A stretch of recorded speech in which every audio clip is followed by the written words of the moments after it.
ایسے قدغن لگا کے چلے گئے, ایسی کھائیاں مطلب اس میں ڈال گئے کہ جو وزیر اعظم تھے اس وقت شہباز شریف, وہ ان کو بیچاروں کو کہاں کہاں مارے جانا پڑا اور کیسے منتیں ترلے کرنی پڑی. مجھے ترس آ رہا تھا کہ یہ بندہ کر کیا رہا ہے, لیکن پاکستان کے لیے کر رہا تھا.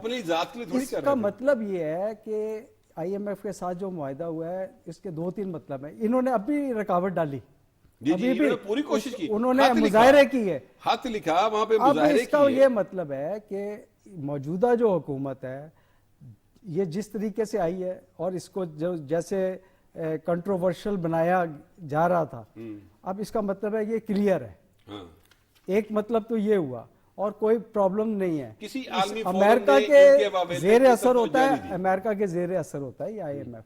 تو آئی ایم ایف کے ساتھ معاہدہ ہو گیا. اب آپ نے بات کی ہے کہ شہزادہ سلطان محمد بن سلطان کے ساتھ جو ہے ملاقات, تو محمد بن, اب اس میں یہ ہے کہ آپ کہیں گے کہ جو آرمی چیف ملے ہیں, تو آرمی چیف اب جو ہے جو کونسل بنی ہے, اب یہ ان کی بھی ذمہ داری ہے, سب کی ذمہ داری ہے کہ آپ نے سب سٹیک ہولڈرز کو ساتھ لے کے بڑھنا ہوگا. تو سعودی عرب کے ساتھ جو ہے یہ جو ہم لوگ کہہ رہے ہیں نا کہ وہ قرضہ نہیں دے گا, یہ ہم لوگ ویسے ہی کہہ رہے ہیں. اگر ہم چاہیں تو وہ قرضہ بھی دے گا, کوئی ایسی بات نہیں ہے, وہ قرضہ دینے کو بھی تیار ہوگا, مگر یہ تو ایک جیسچر ہے کہ بھائی آپ, اس لیے کہ وہ جب آپ میں یہ سرمایہ کاری کرے گا تو وہ اس سے کہیں زیادہ ہوگی. قرضے کی تو ایک لمیٹیشن ہوتی ہے اور تھوڑی سی ریزرویشن بھی ہوتی ہے دنیا کی کہ آپ قرضہ دے رہے ہیں اس میں کتنا لے. اس لیے دیکھیں آپ نے ابھی بات کی تھی کہ تیل جو ہے مفت دیا, تو اس پہ پابندیاں بھی ہوتی ہیں, بتانا پڑتا ہے کہ کیوں مفت دے رہے ہیں بھائی. امریکہ نہیں مانتا, دوسرے یورپی ممالک جو ہیں وہ.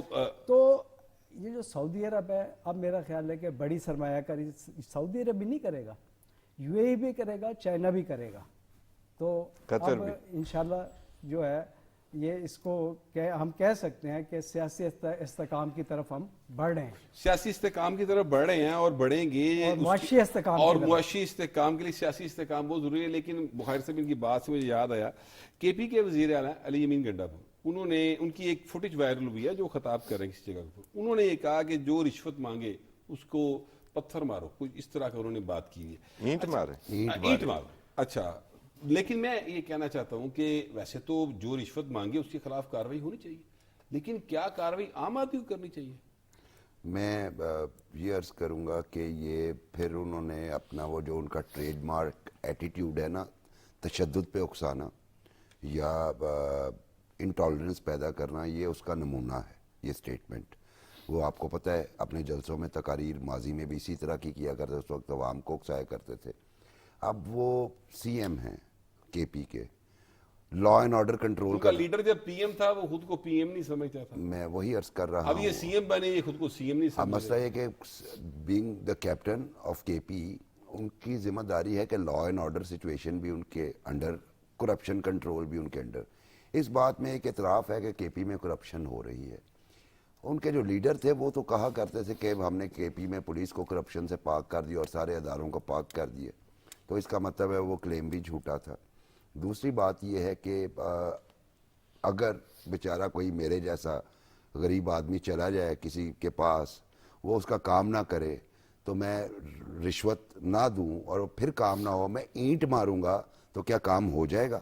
میرے پہ ایک کرمنل کیس بھی ہوگا کہ میں نے گورنمنٹ آفیشل کو, اور نان بیلیبل وارنٹ ہوتا ہے, ساتھ انہیں یہ بھی کہنا چاہیے تھا کہ اسے گرفتار نہیں کیا جائے گا. یہ لائٹر نوٹ پہ میں بات کر رہا ہوں, لیکن چونکہ یہ انسائٹیشن فار وائلنس پہ مبنی ایک بیان ہے اور ایک چیف منسٹر کو یہ زیب نہیں دیتا. ہاں ان کا کام ہے کرنے والا کہ اپنے صوبے کو کرپشن فری کریں, دیکھیں کون کرپٹ ہے, اس کے خلاف کاروائی, جو تادیبی کاروائی ہے, لا موجود ہے, اس کو ایکٹیویٹ کریں, بجائے اس کے کہ عوام کو کہیں کہ آپ موب جسٹس یا انڈیویجول جسٹس خود ہی کرنا شروع کر دیں. اس سے معاشرے میں مزید بگاڑ پیدا ہوگا, کرپشن ختم نہیں ہوگی. یہ توصیف صاحب, یہ اگر عام آدمی کو یہ حق دے دیا جائے اور سرکاری سطح پہ دیکھیں, اب ایک چیف منسٹر یہ بات کر کہ جناب آپ اپنے لیے خود انصاف حاصل کر لیں, یعنی انصاف حاصل کرنے والی بات ہے کہ آپ کا جائز کام نہیں ہو رہا, وہ رشوت مانگ رہا ہے, تو آپ اس سے انصاف حاصل کرنے کا طریقہ کار یہ بتایا کہ آپ پتھر مارے اس کو, تو پھر جس کے طاقت زیادہ ہوگی وہ زیادہ انصاف حاصل کر لے گا. دو چیزیں ہیں جس کے پاس نہیں ہوگی وہ بیچارہ بےچارہ رہ جائے گا. میں بتاتا ہوں, دو چیزیں ہیں. ایک تو پہلی بات یہ کہ بھی آپ یہ کال و فیل کا تضاد بھی دیکھ لیں. پہلا یہی چیف منسٹر ہیں جن کی پہلے ٹیپس پیسوں والی بھی آئیں, جب پیسے, اب یہ آج کی ویڈیو وائرل ہو رہی ہے تو آڈیو بھی تو وائرل ہوئی نا, تو پیسے مانگ رہے تھے کسی سے, آپ سب نے سنی ہوگی. اچھا, دوسری بات, آپ کی پبلک نے اگر مارنی ہے اینٹ تو پھر جناب آپ کس لیے بیٹھے ہیں وزیر اعلیٰ؟ اگر پبلک نے اینٹ مار کے اپنا کام کروانا ہے, اچھا پھر یہ فیصلہ کون کرے گا؟ بعض اوقات پبلک بھی ناجائز کام لے کے جاتی ہے, ہو سکتا ہے وہ آنیسٹ افسر ہو, اس کی بنیاد پر وہ موب جسٹس اسے ڈرایا جائے افسر کو, تو کام کیسے چلے گا؟ تیسری بات, اس کا مطلب دیکھیں ادارے جو ہیں, آپ چیف منسٹر ہیں, آپ کے پی کے میں گورنمنٹ ہے, تو آپ نے چیزیں درست کرنی ہیں, چیزیں ڈیجیٹائز کرنی ہیں, اس سے کرپشن کم ہوتی ہے. یہ آپ کا کام ہے کہ آپ نے اسے کم کرنا ہے, نہ کہ لوگوں کو یہ وہ پلینگ فار دا گیلری کہ اب آپ کو حکومت مل گئی ہے, کام نہیں ہو رہا, ٹھیک ہے, آپ نیئر ٹو ڈیفالٹ ہیں, اب آپ اس طرح کے نعرے بیچیں گے. وہ نعرے نا بظاہر انہیں لگتا ہے کہ کامیاب ہو گئے, لیکن جب آپ حکومت میں بیٹھ جاتے ہیں تو 2 مہینے 4 مہینے بعد پبلک پوچھتی ہے کہ جناب آپ کے پاس بھی تو گورنمنٹ ہے, باقی 3 صوبے پرفارم کر رہے ہیں. اصل مسئلہ یہ ہے کام کرنا نہیں آتا, کام کی عادت نہیں ہے. لیکن بہرحال اگر وہ کام کرنا چاہیں تو ایسا مسئلہ نہیں ہے. کے پی کے میں بہت کمپیٹنٹ لوگ موجود ہیں, اور مجھے یقین ہے کہ وہاں پر لوگوں نے جن کو ووٹ دیا وہ کمپیٹنٹ لوگ, کے پی کے میں کمپیٹنٹ لوگ موجود ہیں, لیکن کے پی کے لوگوں کو لگایا کس کام پہ جا رہا ہے؟ دیکھیں یہی بات ہے جس پر میں بات کر رہا تھا. لیکن میں ذرا تھوڑا سا موضوع چینج کرنا چاہ رہا ہوں. بخاری صاحب یہ بتائیے کہ شہباز شریف صاحب کی جو سٹیٹمنٹ ہے اس میں ایک جملہ بہت اہم ہے, اور وہ یہ کہہ رہے ہیں پرائم منسٹر صاحب کہ ہمیں آئی ایم ایف کے نئے پروگرام کی ضرورت ہے. یعنی $1.1 بلین کا جو ایک ہمیں اگلے مہینے قسط ملے گی, اس سے